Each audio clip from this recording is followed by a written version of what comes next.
हर हर महादेव, जय शिव शंकर, जय मां पार्वती। प्रिय भक्तों, आप सभी को भादो समावती अमावस्या की हार्दिक शुभकामनाएं हैं। आज हम स्मरण करेंगे समावती अमावस्या व्रत कथा। हिंदू धर्म में समावती अमावस्या बेहद खास मानी जाती है। समावती अमावस्या 2 सितंबर यानी आज मनाई जा रही है। सोमवार के दिन पड़ने वाली अमावस्या को समावती अमावस्या कहा जाता है। समावती अमावस्या का दिन भगवान शिव को समर्पित है और सोमवार का दिन भी भगवान भोलेनाथ को समर्पित है, इसलिए आज का दिन बहुत ही खास माना जाता है। मान्यताओं के अनुसार आज के दिन जो भी व्यक्ति व्रत रखते हैं या पितरों का तर्पण करते हैं, उनकी सभी मनोकामनाएं पूर्ण होती है। समावती अमावस्या के दिन स्नान दान का भी महत्व होता है। कहते हैं कि समावती अमावस्या के दिन व्रत कथा सुनना बेहद शुभ माना जाता है। तो आइए सुनते हैं समावती अमावस्या की व्रत कथा। कथा सुनने से पहले आप सभी से अनुरोध है कि हमारी कथाएं आप कहां से सुन रहे हैं, कमेंट बॉक्स में जरूर बताइएगा और लाइक और चैनल को सब्सक्राइब कीजिएगा। ज्यादा से ज्यादा इस कथा को शेयर कीजिएगा। तो चलिए अब ध्यान मंग होकर इस कथा को सुनिए। समावती अमावस्या व्रत कथा के अनुसार एक गरीब ब्राह्मण परिवार था। उस परिवार में पति पत्नी एवं उनकी एक पुत्री भी थी। उसकी पुत्री समय गुजरने के साथ साथ धीरे धीरे बड़ी होने लगी। उस पुत्री में बढ़ती उम्र के साथ सभी स्त्री गोचक सद्गुण का विकास हो रहा था। वह कन्या सुंदर, संस्कारवान एवं गुणवान थी, परंतु गरीब होने के कारण उनका विवाह नहीं हो पा रहा था। एक दिन उस ब्राह्मण के घर एक साधु महाराज पधारे। साधु उस कन्या के सेवा भाव से अति अधिक प्रसन्न हुए। कन्या को लंबी आयु का आशीर्वाद देते हुए साधु ने कहा कि इस कन्या के हाथ में विवाह योग्य रेखा नहीं है। तब ब्राह्मण दाम्पत्य ने साधु से इसका उपाय पूछे। कन्या ऐसा क्या करे कि इनके हाथ में विवाह योग्य बन जाए। साधु महाराज ने कुछ देर विचार करने के पश्चात अपनी अंत्य दृष्टि में ध्यान करके बताएं कि कुछ ही दूर पर एक गांव में सोना नाम की एक धोबिन महिला अपने बेटे और बहू के साथ रहती है, जो बहुत ही आचार्य विचार्यों संस्कार संपन्न तथा पति प्यारा थी।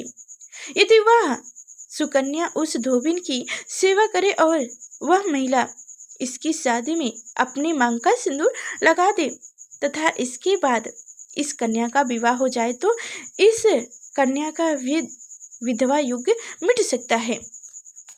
साधु ने यह भी बताया कि वह महिला कहीं आती जाती नहीं है बाहर। यह बात सुनकर ब्राह्मणी ने अपनी बेटी से धोबिन की सेवा करने का प्रस्ताव रखा।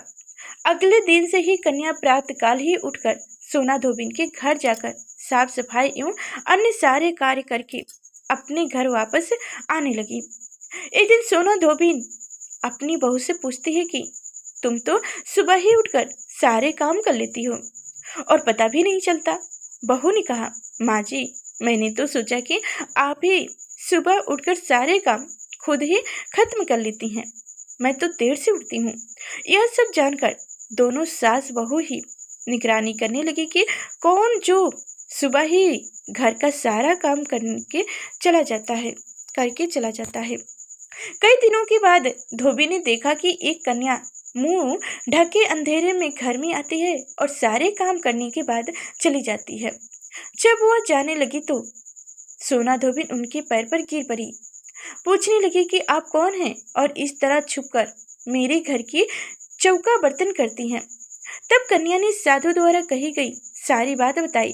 सोना धोबिन पति प्यारा थी, अंत उसमें तेज था। वह तैयार हो गई। सोना धोबिन के पति थोड़ा अवस्था थे, यानी कि उनका तबीयत थोड़ा खराब था। उसने अपनी बहू से अपने लौट आने तक घर पर ही रहने को कहा।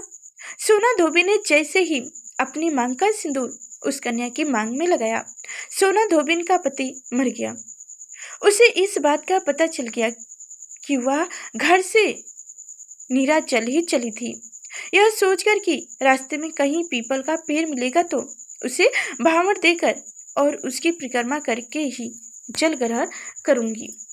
उस दिन समावती अमावस्या थी। ब्राह्मण के घर मिले पूरे पकवान की जगह उसने ईंट के टुकड़े से 108 बार भावड़ देकर 108 बार पीपल की पेड़ की परिक्रमा की और उसके बाद जल ग्रहण किया। ऐसा करते ही उनके पति के मृत शरीर में वापस जान आ गई। सोना धोबिन पति फिर से जीवित हो गया। जय शिव शंकर, जय मां पार्वती। तो अब सुनिए सोम और व्रत कथा। एक समय की बात है, किसी नगर में एक साहूकार था। उनके घर में धन और कोई कमी नहीं थी, लेकिन उसकी कोई संतान नहीं थी। इस कारण वह बहुत दुखी था।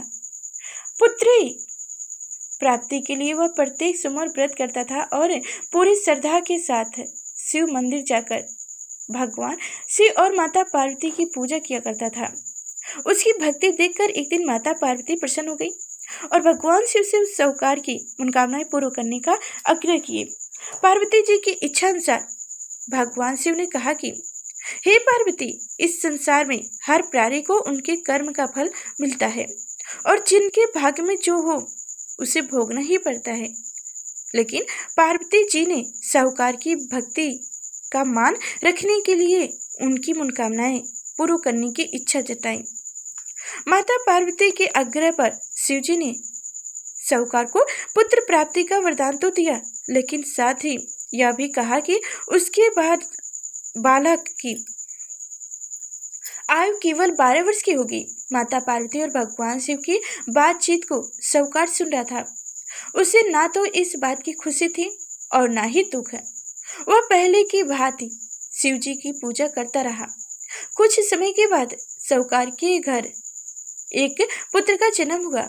जब वह बालक 11 वर्ष का हुआ तो उसे पढ़ने के लिए काशी भेज दिया गया। साहूकार ने पुत्र के मामा को बुलाकर उसे बहुत सारा धन दिया और कहा कि तुम इस बालक को काशी विद्या प्राप्त करने के लिए ले जाओ और मार्ग में जहाँ भी रुकना वहाँ यज्ञ कराते, हवन कराते, ब्राह्मणों को दान दक्षिणा देते हुए जाते थे। दोनों मामा भांजे इसी तरह यज्ञ कराते और ब्राह्मणों को दान देते काशी की ओर चले पड़े। रास्ते में एक नगर पड़ा जहाँ नगर के राजा की कन्या का विवाह था, लेकिन जिस राजकुमार से उनका विवाह होने वाला था वह एक आंख से काना था।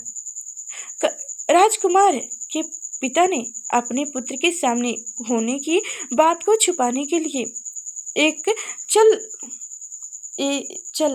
चाल सोची। साहूकार के पुत्र को देखकर उनके मन में एक विचार आया। उसने सोचा क्यों न इस लड़की को दूल्हा बनाकर राजकुमारी से विवाह करा दूं और बाद में वह उनको धन देकर विदा कर देगी और राजकुमारी को अपने नगर से लौटाएगा। लड़की को दूल्हे के वस्त्र पहनाकर राजकुमारी से विवाह करा दिया जाएगा। लेकिन साहूकार का पुत्र ईमानदार था। उसे यह बात न्याय संगत नहीं लगी। उसने वह अवसर पाकर राजकुमारी की चुन्नी के पल्लू पर लिखा कि तुम्हारा विवाह तो मेरे साथ हुआ है, लेकिन जिस राजकुमार के संग तुझे भेजा जाएगा वह एक आंख से काना है। तो काशी पढ़ने जा रहे हो। तब जब राजकुमार ने चुन्नी पर लिखी बातें पढ़ी तो उसने अपने माता पिता को यह बात बताई। राजा ने अपनी पुत्री को विदा नहीं किया, जिससे बारात वापस चली गई। दूसरी ओर साहूकार का लड़का और जिनका मामा काशी पढ़ने चले गए होंगे 12 साल की हुई इसी दिन यज्ञ कराया।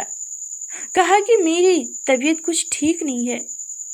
तो मामा बोले कि जाकर अंदर सो जाओ। शिव के वरदान अनुसार कुछ ही देर में उस बालक के प्राण निकल गए। भांजे को देख उनके मामा ने विलाप शुरू किया।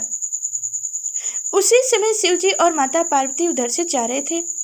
पार्वती ने भगवान से कहा, हे स्वामी, मुझे इनके रोने के स्वर सहन नहीं हो पा रहे हैं। आप इस व्यक्ति के कष्ट को अवश्य दूर करें। जब शिवजी मात्र बालक के समीप गए तो वह बोले कि यह उसी की आयु पूरी हो चुकी है, लेकिन मात्र भाव से ही विबोध माया की कृपा करें, अन्यथा इसके वियोग में उनके माता पिता भी तड़प कर मर जाएंगे। माता पार्वती के आग्रह पर भगवान शिव ने उस लड़के को जीवित कर होने का आशीर्वाद दिया। शिव जी की कृपा से वह लड़का जीवित हो गया। शिक्षा प्राप्त करके लड़का माता के साथ है अपने नगर की ओर चल दिया। दोनों चलते हुए उसी नगर में पहुंचे जहां उनका विवाह शुरू हुआ था। उसकी खातिर दाखिल की और अपनी पुत्री को विदा किया। जय शिव शंकर, जय मां पार्वती। तो अब सुनिए, कुछ ऐसे नियम होते हैं जो कहा जाता है कि करना भी चाहिए। अब सुनिए,